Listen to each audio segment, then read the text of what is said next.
Today's podcast is brought to you by Audible.com. Get a free audiobook download today at audibletrial.com/bonfiresidechat.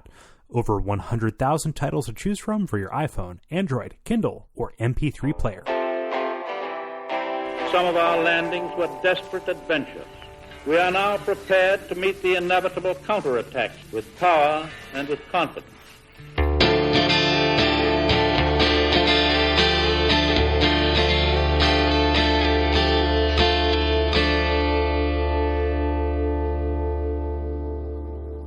Hey, this is Kole. Initially, our plan was to include a PvP discussion in the appendix to the New Londo and Darkroot Basin episode. But this thing was so good that we wanted to break it out into its own episode rather than make it kind of wait at the end of the general appendix.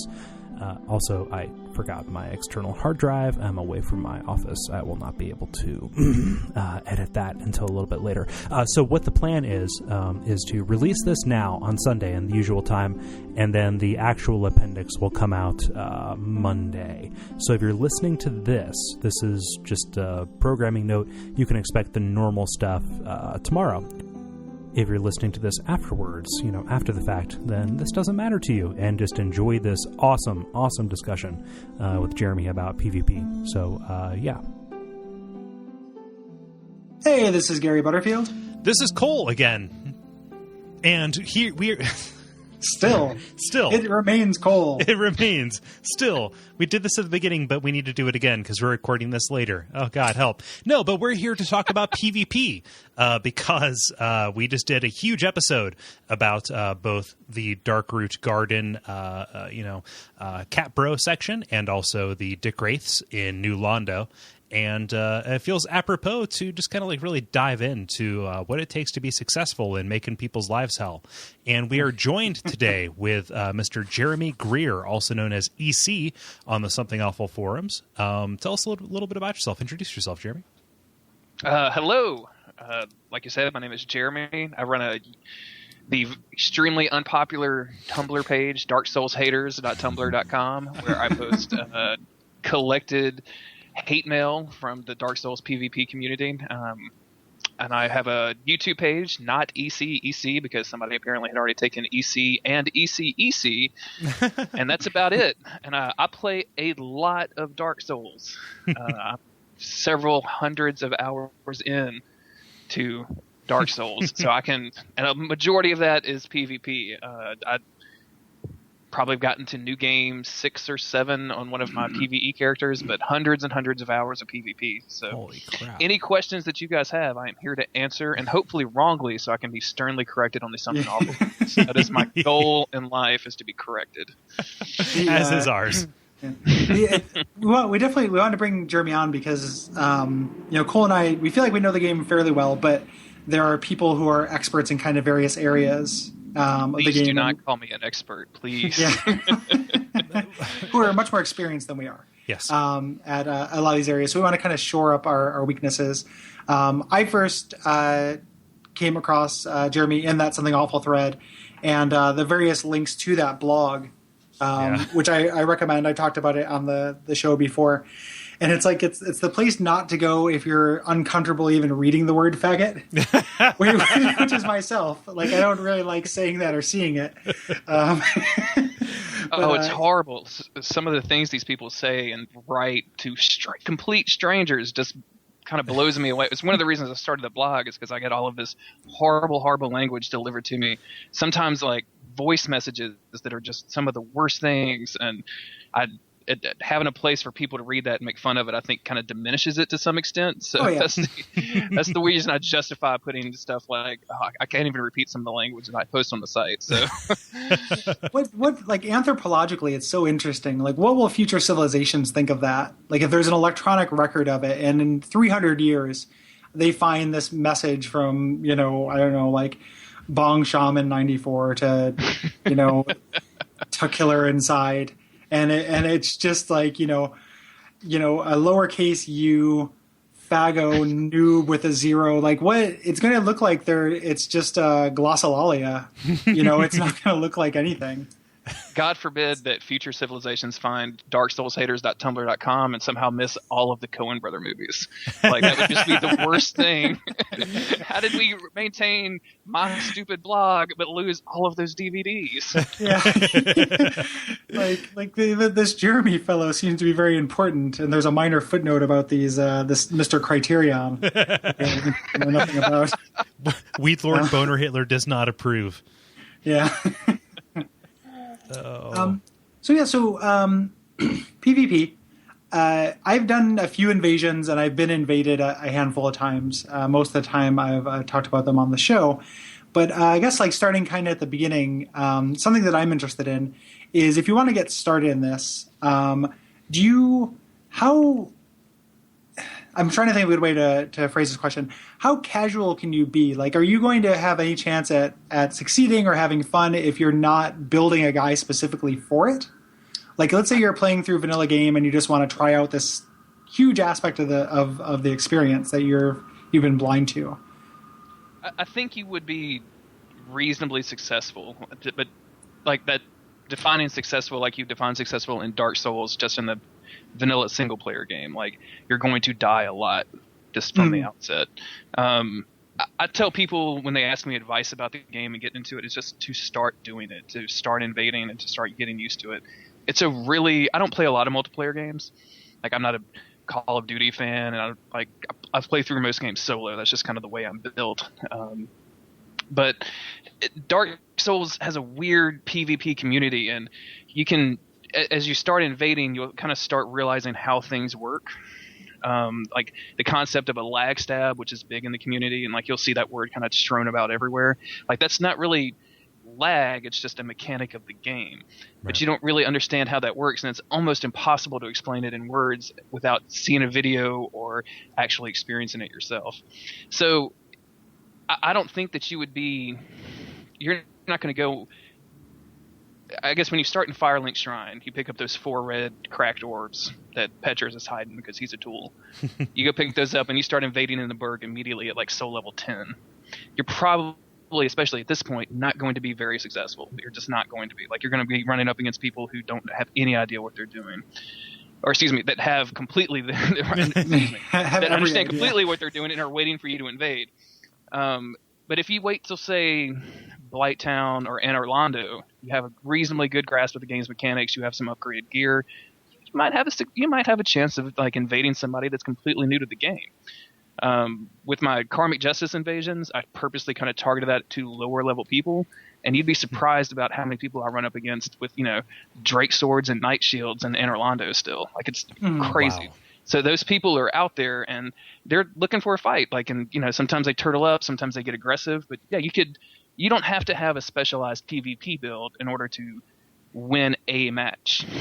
But you really have to define that word successful because successful is like 1 win out of maybe 10. Like, that to me would be successful as a brand new Dark Souls PvP player. So it's a valuable experience, even if your kill death ratio is not not COD Blops level competitive. Oh God! One of the things I want from Dark Souls 2 with their server based stuff are those stats, but at the same time, like, I would hate to look at my kill death ratio. Like, as many times as I've invaded, like, it would be horrible. One of the big things that we say in the thread to all the new players is, if you're going to get into PvP, the most important thing is just not to take it seriously. Right. Don't get angry.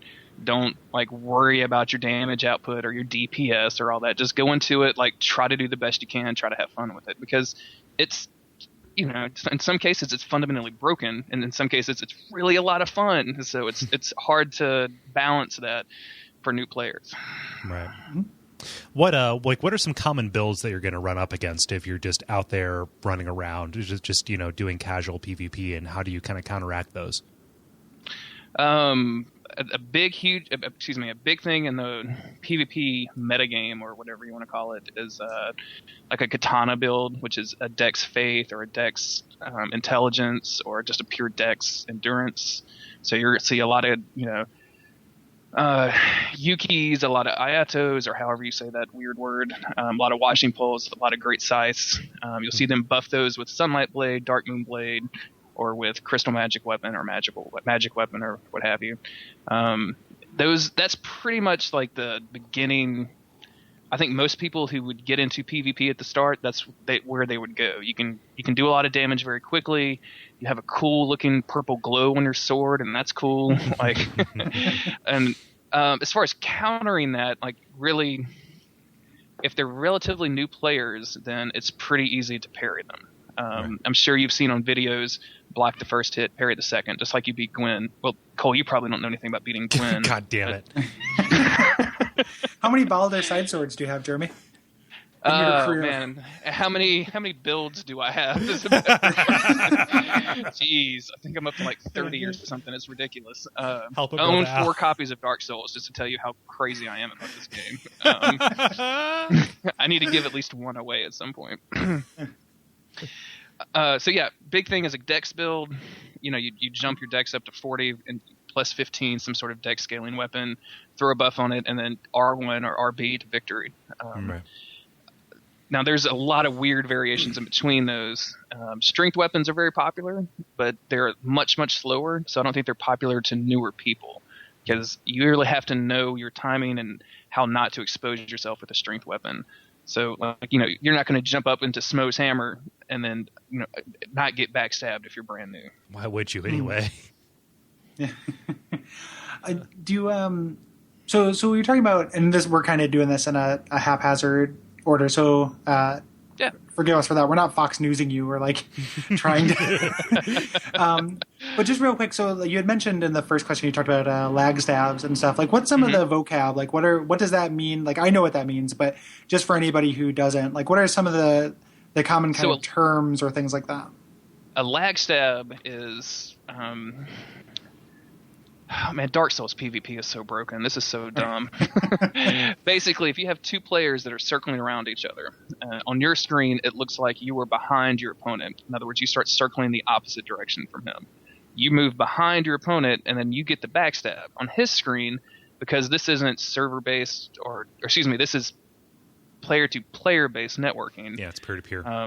Peer-to-peer, excuse me, not player-to-player. Peer-to-peer networking. On his screen, it looks like you're in front of him. Then you do the backstab, and all of a sudden you're behind him. So it looks like you're teleporting or lag stabbing him. Right. The Dark Souls community loves, like, you know, the try hard stuff, which I hate the word try hard, but that's when you're adding a lot of buffs. Like they'll if you have a magic build and you're using items such as the Crown of Dusk, which boosts magic damage, and then Power Within, which boosts magic damage or any damage, Bellowing Dragon Crest, and then, you know, 10 Crystallization Crest, like all that stuff. They call that a try hard build because apparently you need to try very hard or something. I don't know. To me, you're doing this stuff in the game to win. Like, that's good.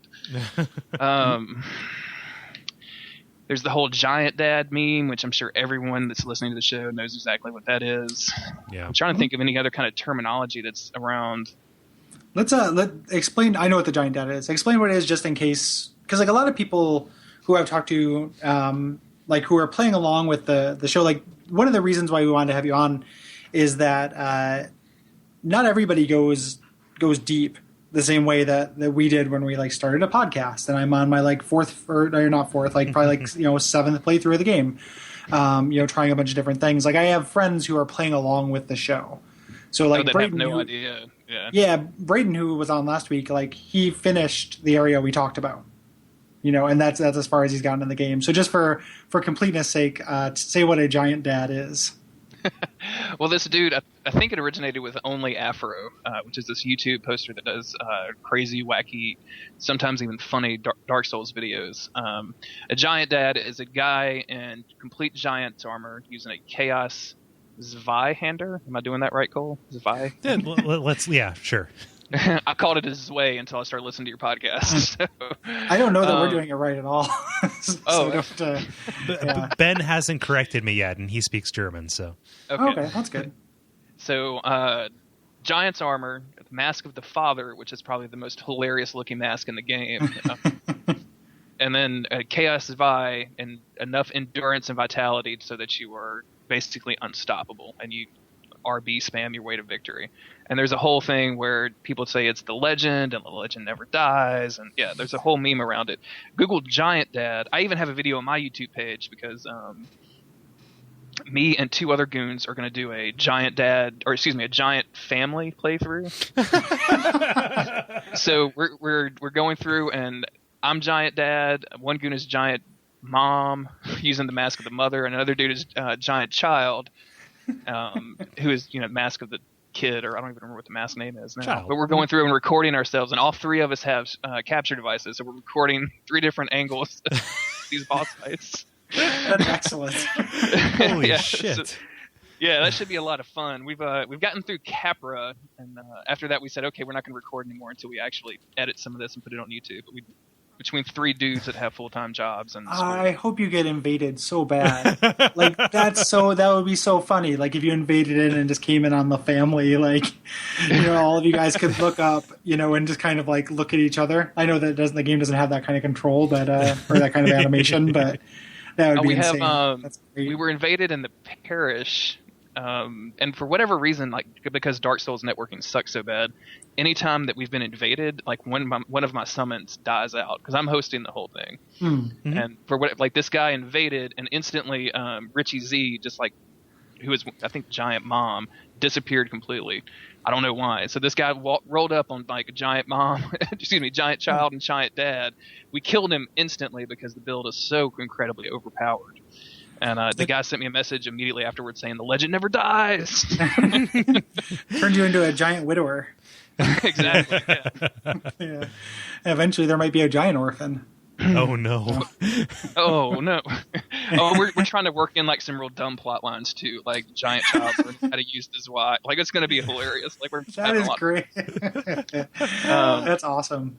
But I can't really think of any like Dark Souls, and maybe I'm just not remembering them offhand, like specifically PvP terms. Well, I feel like Lagstab is the one that I've seen a lot, but for some reason that suggested to me like a world of other things. But it, other than like the specific kind of that build nickname, and then getting Lagstabbed, maybe that's not there. I just kind of assumed there was more complexity under it. No, there's not. It's a really like Giant Dad is such a simple build. And like it's really actually boring to play. If I didn't have like 2 friends and doing some weird gimmick stuff with it, like it would be extraordinarily boring. It's just a wall, right? You don't really have to do anything. I mean, you're simply tapping RB, like that's all you're doing, and it does so much poise damage that you can stun lock almost everybody. And if you can't stun lock them, then you have Black Flame. I did forget the Black Flame part, where you have Great Combustion or Black Flame to break up poise. But right. I mean, even that isn't. I don't know. It's a very boring build. But yeah, it became a meme for some reason in the Dark Souls community. Probably because it's really effective. Right. So like it's probably I'm obviously not saying this about anybody particularly who plays it, but it probably attracts some players just because it is because they want to get that kill death ratio up. The people who are getting on the Dark Souls haters blog are probably the same people who are taking this seriously enough to want to win it, even at the kind of the cost of their own fun, Yeah. or variety there. Absolutely. I didn't think about that, but yeah, you're absolutely right. Someone who's, went online at best PvP build in Google and, come up with Giant Dad. Oh, no. Poor guys. There's just such a rush to codify things, right? Like, of all of the options that this game presents to you, like, everybody kind of gravitates towards those things which they see other people being successful with. Oh, absolutely. And it creates a weird, I don't want to say community. It creates a weird conversation around the game because, and I'm guilty of this too. Like somebody will ask, what's the best way to do a soul level 1 run? And someone will say, well, you get your Pyro Flame and you upgrade it and you walk through the game. Well, that's created kind of a backlash where people are like, oh, you did a soul level 1 with Pyro? That's not a real soul level 1 run. You got to do that without a Pyro Flame. Like it creates a weird, like, oh, you're going to use summons and summons for all the bosses? Well, you haven't really played Dark Souls. Yeah, no true Scotsman would use summons in a Pyro Glove. Yeah. Exactly. Yeah. There's a sense of the whole game. There's kind of a sense of like a moving goalpost. Yeah. Mm-hmm. And like, I'm guilty of it a little bit because I started my soul level 1 run and I use a Pyro Flame. Like it was still, Oh, ditto. I'm not hating. Like I did. No, I don't think you are. But then at that point I was like, okay, I've gotten this far. I want to try without playing a shield. I don't think I'm going to go as far as other people, and I would never besmirch. I have sympathy for people on new game fighting Manus, for the first time, or fighting, Ornstein and Smoke for the first time. Like, I don't. It's all respectable to me. But there is a sense of just kind of like trying to get to the basement and bringing out a shovel. As far as challenge goes. Yeah. Mm-hmm. It's weird because Dark Souls isn't a hard game. If you ask anybody who's finished Dark Souls, but like I'm the guy that spent 6 hours trying to defeat the Taurus demon. Yeah. And now I'll be like, oh, Dark Souls is a pretty easy game. You just have to know what to do. Well, it took me like 150 hours to get there. Yeah. It's really easy to lose perspective on how hard that stuff is. Right. So, something I end up saying a lot at work when like new trainings or new softwares or anything like that is like everything is hard until you know how to do it. Mm-hmm. And if you think about like microwaving food, like it's not hard, but if you had this machine in front of you and you didn't, couldn't. I was gonna say you don't speak English, or like I was gonna say you don't read, but I guess you do read numbers. I don't know why I didn't think of that before, but that is what you do with numbers. You have this machine in front of you and you can't read. It would be almost impossible to figure out how to make successful food. It's only easy because you know what you're doing. Well, why would it ever occur to you that a box would make something warm? Yeah. Like if I wasn't raised with the microwave, I'd be like, you're going to do what with the what now? That doesn't make any sense. No, I want to eat that. Don't put it in there. So the what is like? So we talked about the Giant Dad as a specific build. Like, what is the most fun that you've had as a build? Like, what is your favorite? Oh man, not to like, I guess self-promote, but Karmic Justice builds are they're barely functional in that. When I talked about earlier about like being successful, like one out of maybe 5 or 10 invasions you actually get the blast to trigger it all, and then of those that you happen to manage to kill the dude with the blast, like it's a very small percentage, but when it works it is so amazing, and a lot of fun, because even now, after there's been a bunch of YouTube activity with Karmic Justice stuff lately, but even now, hardly anybody in the actual PvP scene has seen it before. So, they see me cast it, like I'm glowing purple, and they don't understand that. And they come up and, R1, R1, R1, R1, and boom, it kills them, and it's hilarious. My main PvP build when I first started PvP, and I got started because I wanted to get all of the achievements in the game, and I had to do the Dark Moonblade stuff. Mm-hmm. So the only way to do that was to invade or kill harpies, and man, I hate the harpies. Like, they are the worst.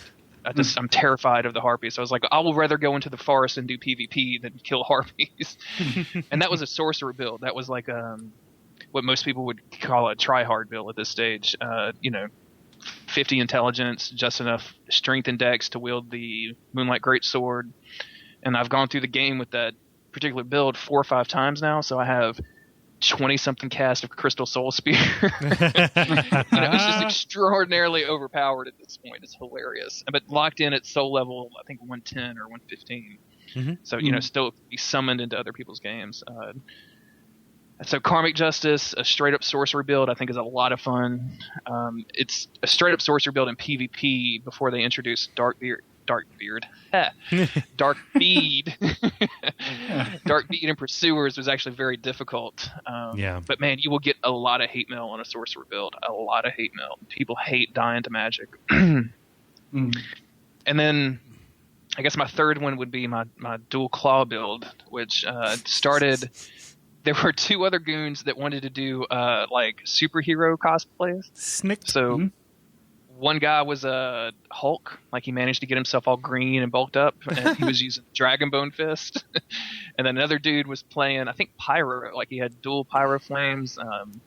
And so I decided I was going to be Wolverine, and didn't take it seriously at all. Like, we were just having fun screwing around. And then I started doing a lot of PvP with it for whatever reason, and I have a lot of fun with it. Like, I'm really surprised with how it works. So those are probably my 3 favorite builds to mess around with. You have to roll like a motherfucker when you have the claws on, right? Well, that's the only thing that the claw has going for it, man, is that rolling R1 attack. And it either will decimate an opponent, and by decimate I mean damage them slightly. 1/10 of their damage. Yeah. Because let's face it, the claws suck. The claws are terrible weapons. Even at plus 15, even at plus 5 chaos, they don't do any damage. Right. Or you get face an opponent who's played against dual claws before, and they can just parry you immediately. Oh no! Without any effort. And if you're doing a dual claw run with no shield, you're basically you're just every single spear person's bitch at that point. Because anybody that's having a spear, in fact, I've gotten to the point where I don't even commit anymore. Like I see a dude with a spear and I just switch to a shield. I'm done. I'm not going to do this. You talked about you mentioned the karmic justice thing, and we talked about it a little bit on mic, or off mic rather. Can you explain real quick what that is, what that build means, and then this is how I came across your videos. So we talked about that a little bit, but can you just elaborate a little bit for anybody who's not familiar? Sure. Karmic Justice is a miracle that's sold by Oswald up in the Gargoyle Tower. Yeah. It's kind of ironic for a lot of different reasons, but I'll let you get into that later. The spell is really strange. It's a buff, which means when you cast it, it kind of stays on your body for probably 5 minutes or so. I've never actually timed it. It's really, really difficult for it to get it to trigger. And when I say trigger, I mean that if you were hit enough times in a row, it does like a Wrath of God or Force-like explosion, except that the damage effect is purple, which is kind of cool, I guess. It's a really strange miracle in that the game doesn't keep track of what you cast it with. So, for instance, if you cast Crystal Soul Spear has a base damage that it does, and I have no idea what that is, but it multiplies that by the magic adjust of the catalyst that you're using. Right. So if you can look up all those values on Dark Souls wikis, but people min-max that all the time.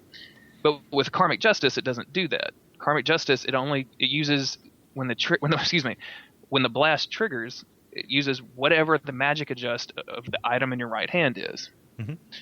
So because Dark Souls is really, really, really weird, and if you start breaking this stuff apart like the PC people are doing, you realize that all of the faith scaling items in the games is terrible. Right. Like, not only does it not scale as much, like it doesn't even scale up to the level that intelligence stuff does.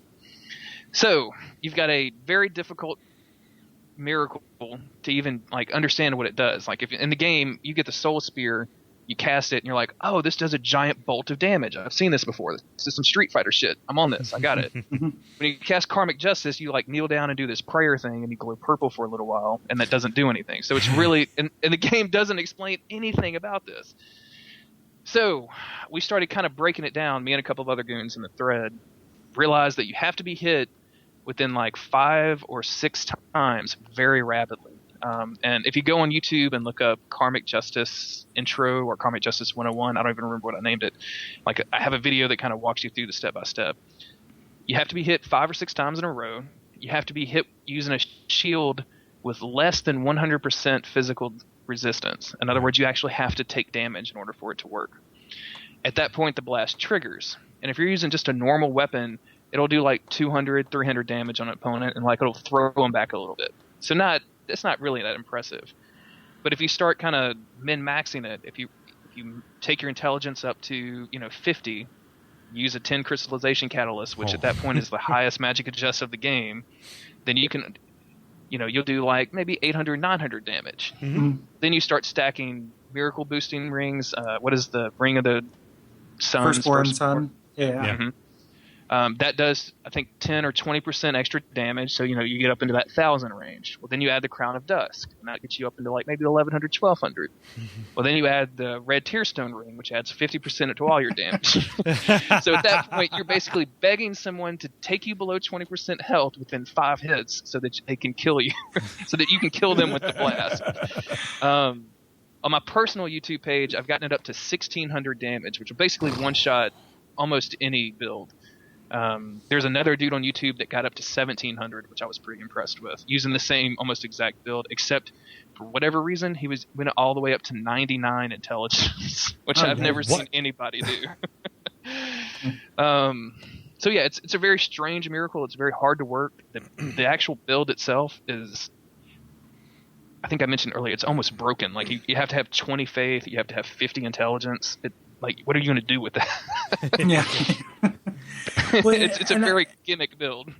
I imagine too, like certain weapons are just going to be nonsense for it. If someone's using one of these big strength weapons that only fires like every 2 seconds, like they're never gonna trigger it. Like you need to be fighting, somebody with a fast dex based weapon.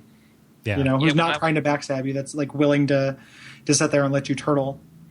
Oh man, backstab fishers are like the worst. Oh, there's a phrase for you, backstab fishing. I didn't think about that earlier. Someone who constantly tries to circle around you for a backstab. But backstab fishers are the worst for the build. They just never attack you. Like you're like, what am I gonna? I'm just gonna sit here. Like this is gonna be broken. We're just gonna dance here sword forever. Users, big axe guys, like they just you invade them and you look at them and you're like, God, I hope you have a summon somewhere. Maybe that'll work.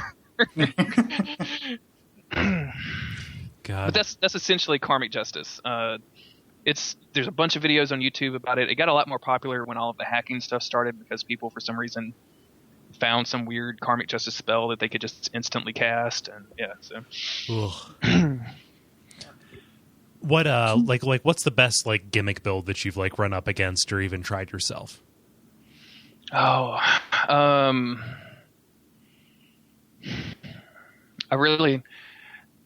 did like a Hawkeye thing where I was going to be just a straight bows, and I know Gary, you're doing a straight bow run through right now, and man, I had no perseverance with that whatsoever. Like I just could not get. I was like, man, neither did I. Like by the end of the let's play, like I'm probably using my sword more than I'm using my bow. Yeah, that's in Orlando, that's what I was doing. I was like, well, fuck this, I'm out. You guys need to tell me, by the way. I know you guys cuss, but I have kind of the mouth of a sailor, so if I get raunchy, let me know. I'll tone it down. You're just gonna throw around sea turn, like nautical and starboard. Yeah.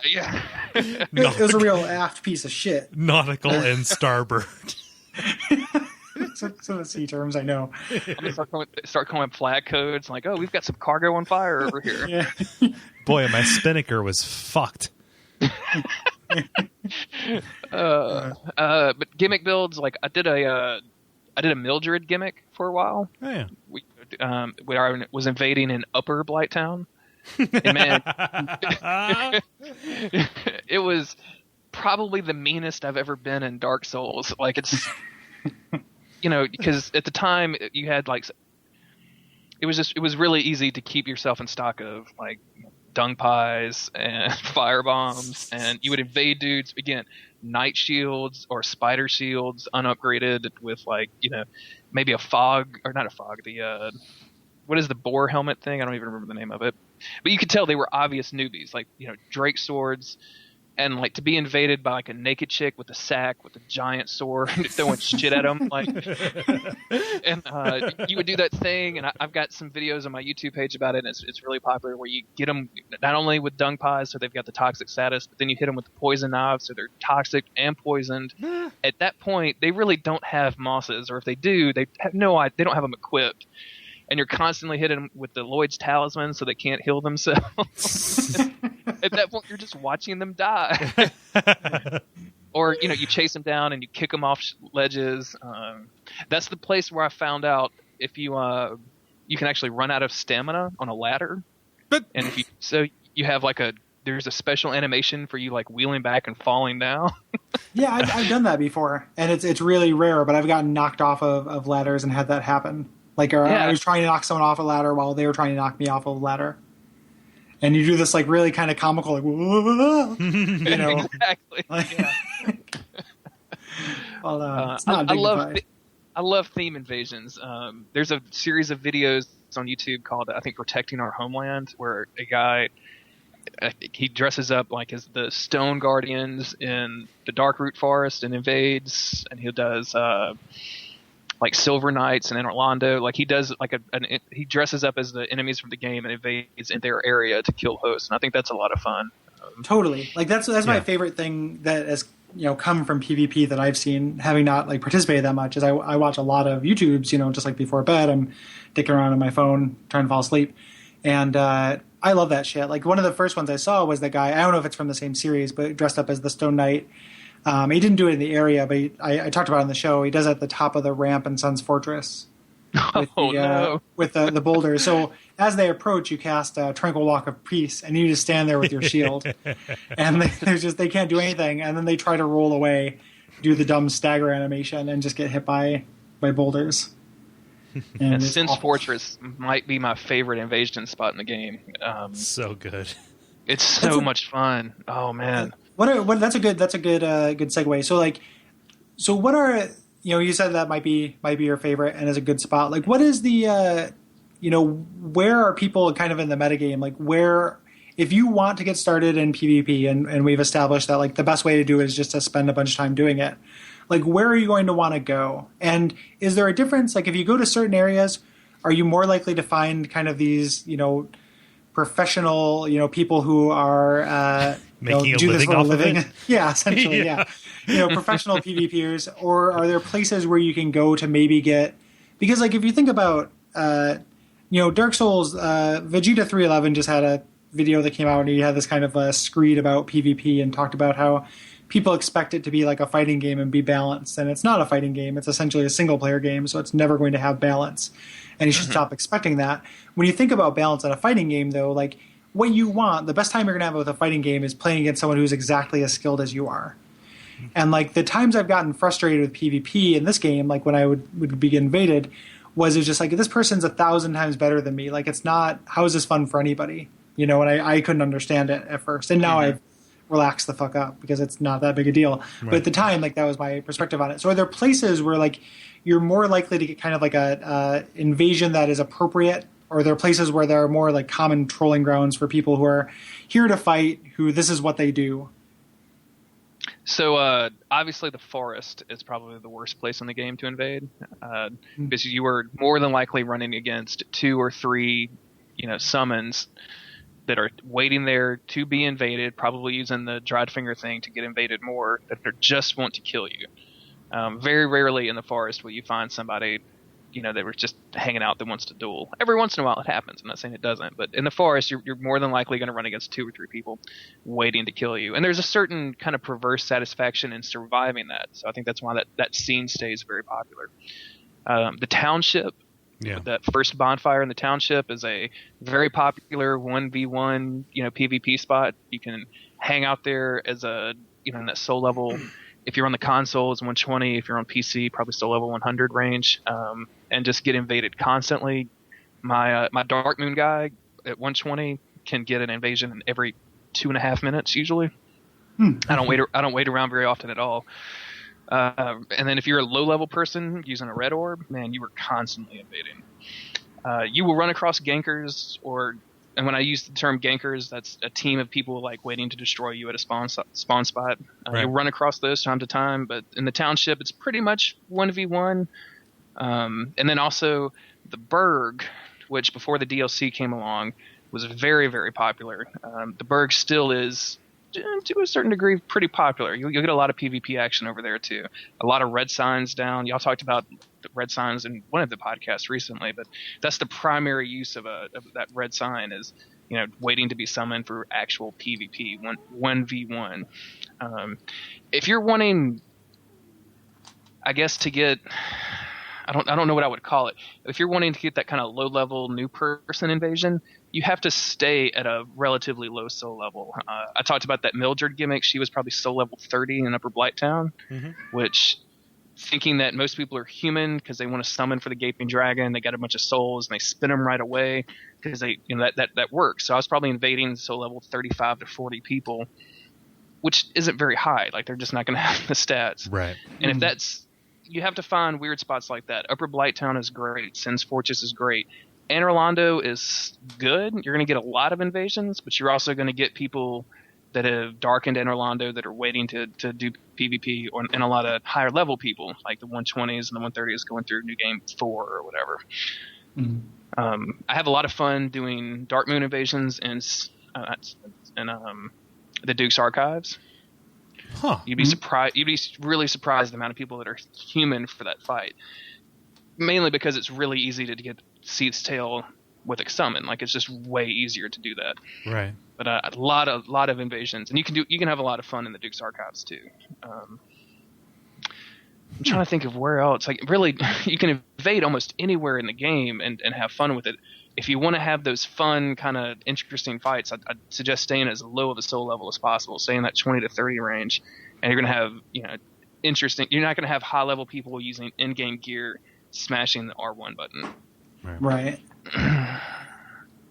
And if you're going to be a dick wraith at all, in other words, if you're really going to make people, if you're going to poison them and prevent them from healing, or kick them off ledges, or make them hurt Solaire, not that anybody here has done that or anything, like you definitely want to stay in that low soul level range, because you want to get people that don't know any better.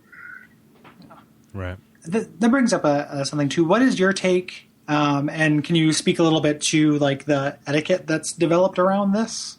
Like whether you subscribe to it or not, but there's definitely like a weird kind of subcultural and it's that weird there. Like honor thing. I didn't play a lot of it, but when it came out, like that old Jedi Knight thing where you have to bow.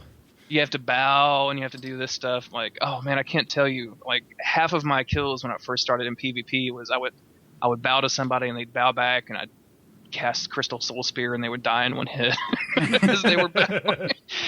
Like, if you're going to be that dumb, then you're going to you get punished for it. There's an etiquette. I think that some of it depends on where you are. Like invading in the township, for instance, like I mentioned earlier.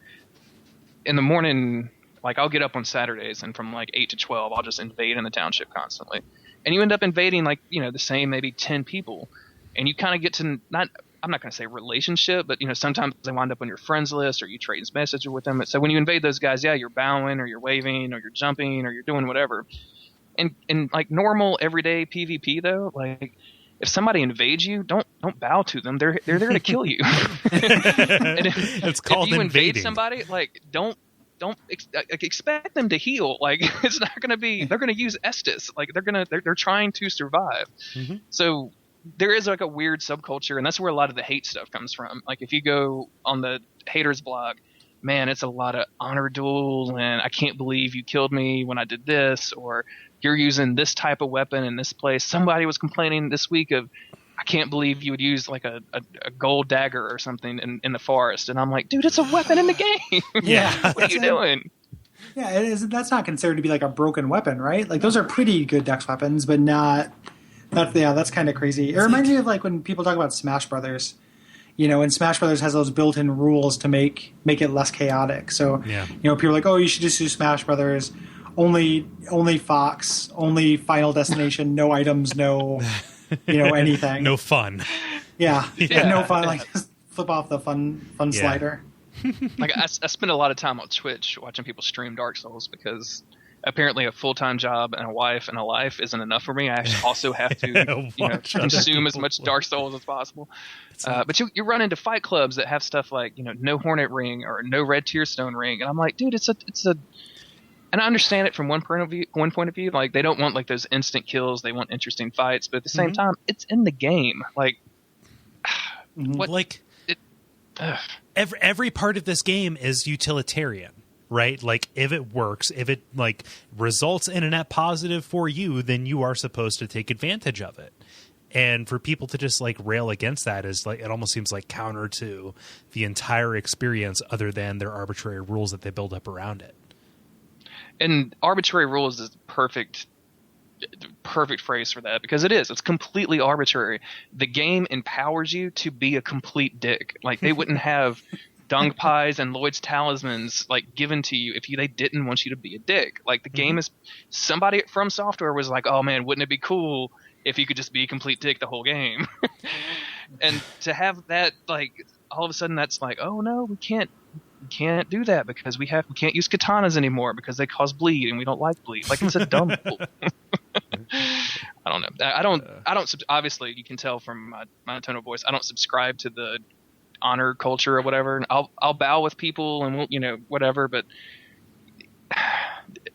I'm not like it's really really really dumb for me.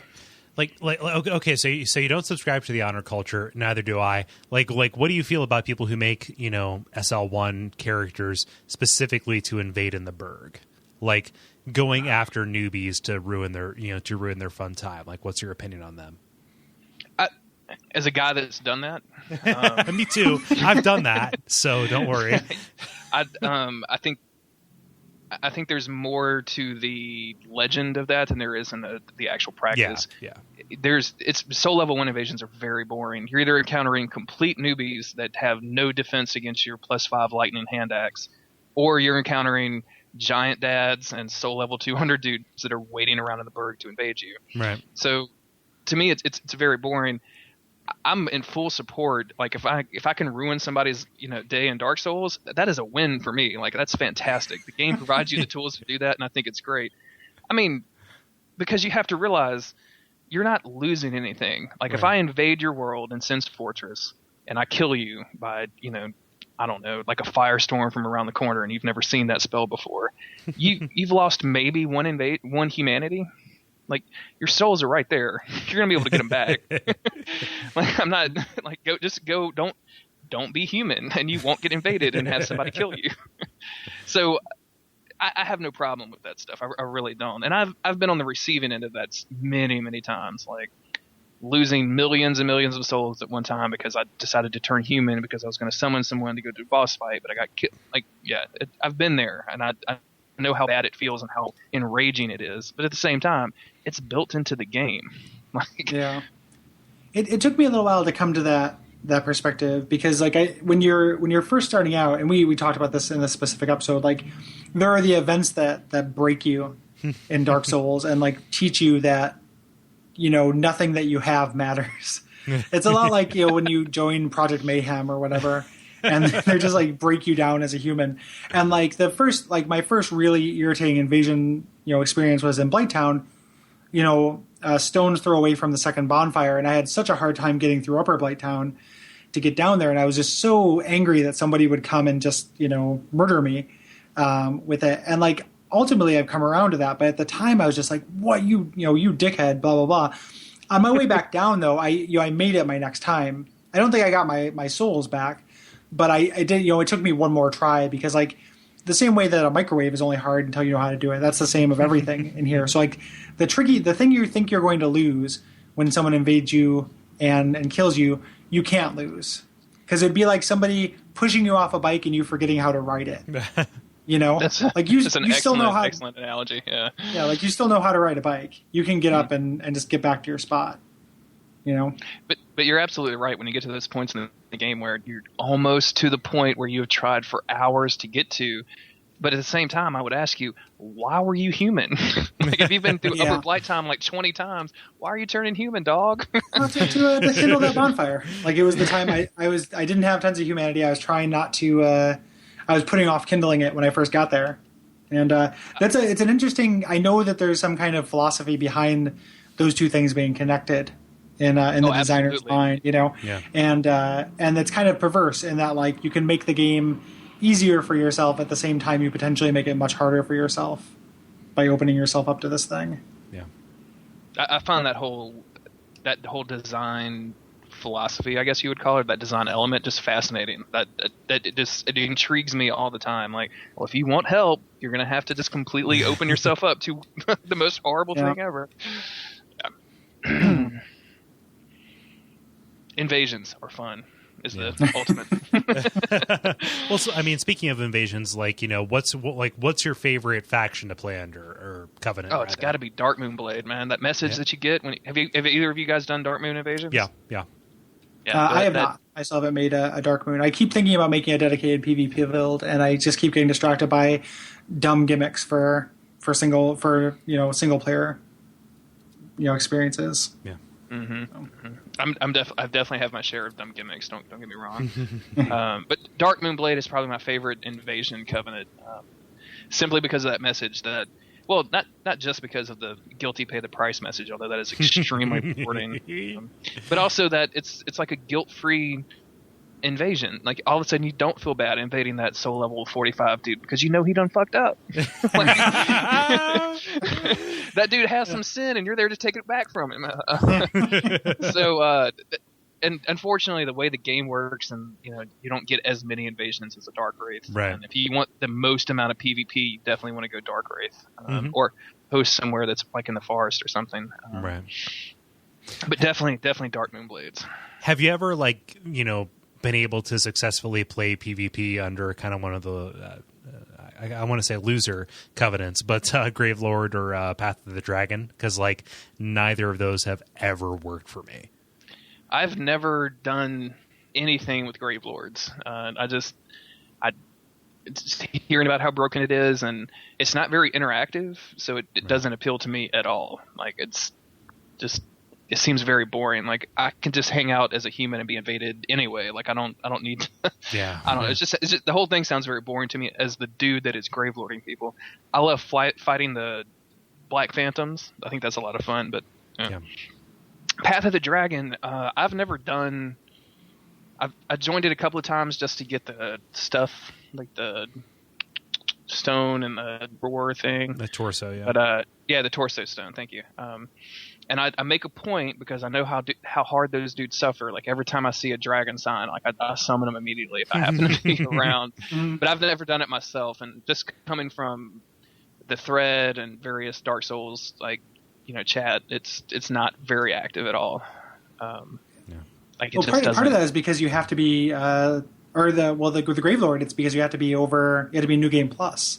You have to be New Game Plus. Yeah, which is really strange, and they never, obviously nothing tells you that in the game because it's Dark Souls, but it's a really weird little wrinkle to it. And it is pretty strange, although I would imagine it would be abused a lot more if that wasn't there. Like I think it's a gate that is pretty good. Like if you imagine your first playthrough and like you've probably seen the videos on YouTube of all the Black Phantoms. Like if you can imagine that on your first playthrough, like you would have no idea what was going on. So I'm kind of surprised for that reason they don't do it though, because that would be again it would be a pretty like awesomely pants shittingly amazing thing. But of course the fact that you don't, because you don't have to be human to be Gravelorded. Is that correct? That's an excellent question. I don't think so. I think just the boss has to be alive, because I know times I've been Gravelorded. I was on New Game 4, and then I went through the Firelink shortcut to the parish. And if you're Gravelorded, there is a Black Phantom Tower Knight right at that elevator who just immediately, and they scale with your New Game status, so one shot me. And then when I came back as a Hollow, they were still there. So, I don't know if you have to be. I don't know if you have to be Hollow or human or not. I guess even if you do have to be human to initially get Gravelorded, the fact that it was still there when you came back Hollow. So if it was on New Game, you get there, you die against this thing, you'd be like, okay, well I'm Hollow now, I'm fine, and come back and just find it there again. Like I could see why they don't want that kind of, wall or impediment to progress. Mm-hmm. But it always struck me as one of the more creative ideas for a Covenant. Like I always like it kind of from a lore perspective and everything. Oh, I love it. Like I wish it was better. Like I wish that as a Gravelord you could take over a Black Phantom, for instance. I think that would be super cool. Oh man, yeah, that's a great idea. Excuse me. I think that even as having some form of feedback, like I don't like a video of somebody getting killed. I don't know, but yeah, it is real hands off. It's real set it and forget it until somebody comes in and decides to get their revenge on you. Mm-hmm. I didn't. The frustrating thing about that Soul Level 1 or Soul or New Game Plus aspect of that was I would get the message that I had been Gravelorded, like at an early level, or I would get the message that the Gravelord had been defeated without me having done anything, which made me think the phrasing of it was confusing. So I spent a lot of time looking around for a Gravelord sign after I went online. I was like, what the fuck does this mean? And never found one. And then some superhero out there on New Game Plus just took care of it for me. But, yeah, the message is really confusing because you get the message, you would imagine, oh, I'm infected. But no, that actually means you were infected and now you're not. Right. Yep. Yeah. So. There's poor Dragon Bros out there, man. I hate it for them trying to get the scales. Nobody, nobody outside of like hardcore PvP people would summon those people. Like it just doesn't happen. Right. Have you have you had any experiences with or know anything about? So one of the other like kind of sides to this PvP. Well, two things real quick. One thing, when you're talking about it being in the game, so you should be a dick. I think like the operative phrase there is it being in the game.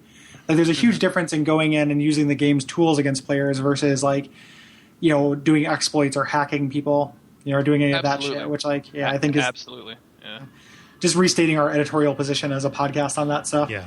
Well, there's an interesting divide though, because the game on the consoles had glitches for a while that were abused, like the bottomless box glitch. So you could go get in-game gear and switch that to a still level 1 character, and then roll up and kill some people real quick. And actually, I don't mind those as much, but on the PC, like all of the weird cursing, and now they're on the 360 where you can just use karmic justices and all that other BS. It's really, really bad. I don't support that at all. But how often, as somebody who's really active in it, how often do you run into it? Like how prevalent is it in real terms? I don't PvP much on the PC because I just bought the game on the PC and just now have a laptop that can actually play the game. So I'm halfway through my first playthrough on that.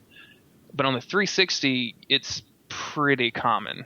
Like you will, 1 out of every 5 invasions or so, you're going to run into someone that has infinite health. Or this is a great story. If you guys don't mind me digressing just a little bit. Go ahead. I was invading the township, and I spawn up, and I'm rolling down that stairs, and as I'm coming down the stairs, the guy's sitting at that first little like roof to the left-hand side. I think there's an item there, and he's just standing there completely naked with like something in his hand that I can't see. And I'm like, okay, somebody's doing some weird like funny video stuff. So I kind of stroll up to him, and I'm on my dual claw build, so I have no shield. And as I get just within range, he cast the karmic justice blast, like that big purple blast that you're not supposed to be able to do, knocks me off the steps, and of course I fall off and die. So I pull up his name because I make a habit on the 360 of any kind of banners or any kind of hackers or modders that I see, I report them and I block them and all that. I don't think it does much for Microsoft, but you try. So I pull up his profile and I'm like, man, I recognize that name. That's really weird. And I look at his bio, and his bio is, I swear to God, linking to my Tumblr blog for Dark Souls haters. He's got it in his bio in his fucking Xbox 360 profile. So I can't help it. I sent him a message. I'm like, what are you doing? You're not having fun with this. And he's like, oh man, I just do it for the hate mail. And I'm like, oh God, what have I created? So I sent him a message. I'm like, dude, I'm the guy that runs that site. I said, I don't know if you've submitted stuff, but I'm not going to put you on my site. And he's like, oh no, don't get me wrong. I don't submit any hate mail that I get on my hacked account, just on my legit account. And I'm like, what kind of weird logic is that? Like, what are you?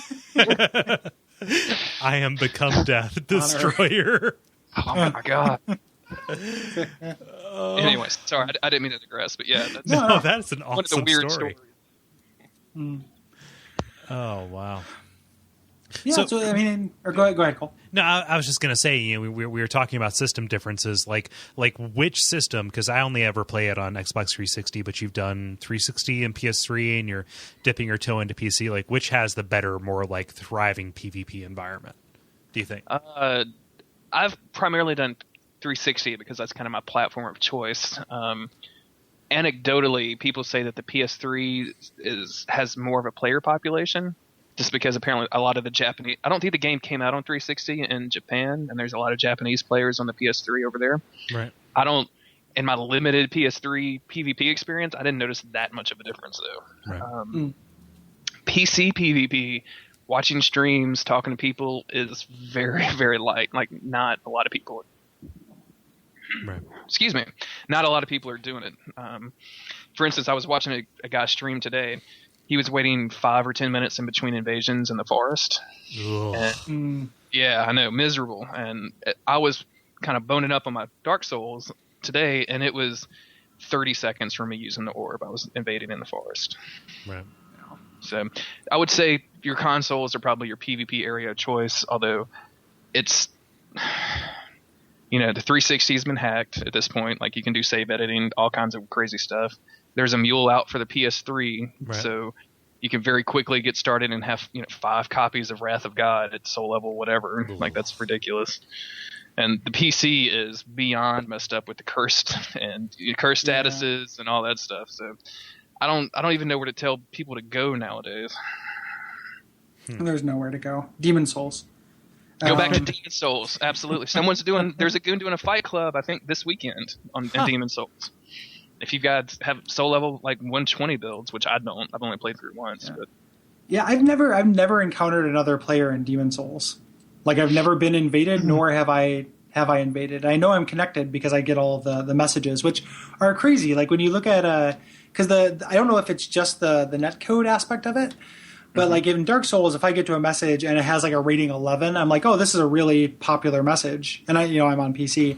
And then in Demon Souls, I'll get to a message and it'll have like 1,200 ratings. Oh, And I'm like, holy shit! It's been here since and there's launch. so many more messages on Demon Souls than I've ever seen in Dark Souls on any platform. Yeah. Demon Souls has tons of stuff. I was invaded my first playthrough in Demon Souls right around the time where you find patches and what's the world with the flying weird thing? Shrine of Storms. There you go. I was invaded there and literally was able to parry the dude and riposte and won. And I was like, okay, this is awesome. That's funny. Cool. Do we have? It's been about an hour. Like, do we have any final things before we wrap up? No. I've asked everything I wanted to. Cool. Is there anything that we didn't cover, Jeremy, that like you think would be useful? No, I think we're good. We kind of went all over the place, and my mind's a little scattered now. Yeah. I guess I could pull up our original email conversations, but I think we covered all the stuff that you guys wanted to talk about and builds and things like that. I guess, my thing is a lot of people get into this PvP game of Dark Souls and they get real discouraged very quickly. And to stress something I said earlier, you just don't take it seriously. Like, go in and just try to have like as much fun as possible. Throw poop at people, throw poison knives at people, like, learn how to parry. And it's a really weird skill that you have to learn about parrying and as compared to the single player parrying, which is relatively easy. Right. Just don't take it seriously and try to have fun with it. There's a real fun game there, and it's not a fighting game. It's not Soul Calibur, 2, which you can get real serious about. But there's a really fun game there, and I think more people would be interested in it. But unfortunately, there's just a bunch of assholes out there like me that will come in and kill you. I would suggest anybody, and my favorite thing whenever I run into PvP and also when it comes to videos is theme stuff. So if I ever decide to get seriously into PvP, I'm going to come up with something stupid. Like, probably not something new and stupid because a lot of it's been done, but I'm going to dual wield something really dumb. And no, man, I tell you, do a Mildred gimmick in Upper Blighttown. You will have the time of life. That you will have the time of your life. Like, naked chick with a sack on her head with a giant, like, weird knife. It's so much fun. Like, I tell people that all the time. Or do a Tarkus build in Sin's Fortress. Like, I do my fat Tarkus stuff, which is really dumb. But like, actually using a sword with those people is really hilarious. So. Yeah, I just visualized, because the thing when you talked about the PS3, the mule thing that lets you get that stuff. The weird thing about that, because it's definitely cheating, but it's all stuff you can make happen with enough effort. Mm-hmm. Right, like you're just kind of grinding, or like not grinding your time. And I just wanted to see, had visions of invading as like a smo, but having 2 copies of the hammer. And then when you approach somebody, just pull the other one out and dual wield that. Like, I don't know. Yeah. I mean, there was some, people's day. Did you see that? One of the popular YouTube uploaders is that dude, Peve Peverson, and he invaded some Twitch bro or whatever that I guess was hanging out in the forest with 2 of his buddies, and they were all dressed up as Smo, and they all had like dual hammers, and it was hilarious. They're all fat rolling, like they're all running around. It's like a little park where, like, if like they all go to play, like a dog park. Absolutely. For Smos. You should send us if you have like good PvP videos that you recommend. Send us like an email with them, and we'll put them in like the links of note. Yeah. As like recommended PvP videos to watch, either for educational or for hilarious. Just put a link to my channel, man. That's all you need on YouTube. Just my channel. I'll try to think of some popular ones. I think I got some stuff like in my favorites or whatever that I can throw to. Yeah. And we will put a link to your channel. So you really don't have to do that. Like, I was just messing around. But I'm not doing it for the views. It's fun. I think we have anyway. So. Okay. Cool. I'm just looking. My phone just glowed. My mom just sent me a message that says, my mom doesn't know how to use computers, and says like, hey bud, how are you? I'm getting ready for bingo. Bingo has a $sign before it. Love you. If you need someone to talk to as a last option, you have mom always. It's like really dark and weird. Like, what a last option? What are you talking about, Mom? Last option. I'm okay. All of a sudden, your Skype profile picture is making a lot of sense to me. Yeah. I should probably post a link to that at some point because it's been referenced enough. Yeah, it's the go to the Duckfeed Shinakasak. The pitch, because that's what that's from. Yeah. Oh, since it's come out the week before people hear this, the fucking pitch episode with Oh yeah, did you like that? The crossover, so good. Yeah. Go ahead. Excuse me, go ahead. No, go ahead. I was just gonna say the Twitter thing is turning out to be harder than we thought. Like the Twitter thing's like Braden is killing it, and I feel like I'm having a much harder time coming up with good shit for the Twitter for Dark Souls week. I haven't. You referenced that because you guys talk about that show every week, I think, and but y'all referenced the Twitter stuff, and I made a note to myself to go look at it, and I completely forgot about it until right now, so I need to go take a look at that. What's the Twitter handle for that? PitchPod. PitchPod. Okay, see, I would have never remembered that. I just commented one tonight on the Facebook thread that had that stuff. Tight Night Catch of the Day. Oh, that's very good. Nice. Very good. So we would like to thank you so much, Jeremy, for coming on here and giving us the 101, the 401, whatever you would prefer, on PvP. I think everybody's 401 isn't a thing. 411? Yeah. Yeah, I thought you said 401. There you go. Yeah, there we go. Yeah. I think I cleaned my kitchen earlier, so yeah. but no, wait, that's 409. Oh God, I'm all messed up. No, but seriously, thank you so much for coming on here. And thank you, Jeremy. Well, thank you guys for having me. It was really a lot of fun, and I think, like I mentioned before, I could talk about Dark Souls for like literally hours, and my wife is so tired of hearing about it. So having a whole different source for that is very helpful. Awesome. Yeah, absolutely. We're really happy to have you on. A big help for us, and definitely learned a lot. And we will, you said that you were no longer on the Facebook, but like I'm sure we'll get feedback about this. Like I think it went really well, and I'll be sure to share that with you. Yeah, please do. As well. Before we sign off, so let's just remind people where they can find you. You are darksoulshater.tumblr.com. darksoulshaters.tumblr.com. Yes. For all of your racism and homophobic messages that you could possibly need. And then your YouTube channel? It's not ECEC, NOTECEC. And that should just bring you right there. If you just Google not ECC, it pulls up. So. Sweet. Mm-hmm. Yeah, and I'm Thank sure you guys if you again just do so much. Yeah, Karmic Justice, Dark Souls too. It's gonna pop right up. I think that's how I found it the first time. Yep. So you're very welcome, and you have a good night. Y'all too. Have a good one. Take care. Thanks.